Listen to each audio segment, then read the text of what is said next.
l'Organisation mondiale de la santé hausse le ton. Alors que l'idée d'administrer une 3e dose de vaccin contre le Covid-19 prend de l'ampleur, la scientifique en chef de l'OMS appelle les États à la prudence. Il se pourrait qu'on ait besoin d'un booster après 1 an ou 2, mais à l'heure actuelle, 6 mois après la première dose, rien ne prouve que cela soit indiqué. Nous recommanderons des boosters lorsque nous le jugerons nécessaire.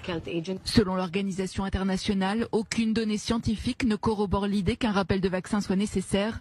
La scientifique dénonce à demi-mot la cupidité des laboratoires. Cela doit s'appuyer sur la science et non sur les déclarations de sociétés qui déclarent que leur vaccin doit être administré comme booster.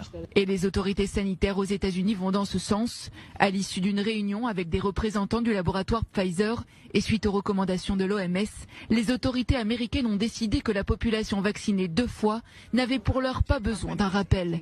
Par ailleurs, le directeur général de l'Organisation mondiale de la santé dénonce la hâte des pays occidentaux à vouloir administrer une 3e dose à leur population. Tedros Adhanom Ghebreyesus appelle à plus de solidarité.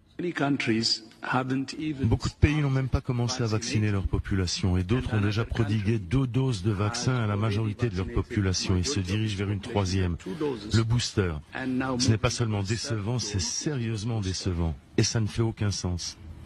Là aussi, les laboratoires pharmaceutiques sont montrés du doigt.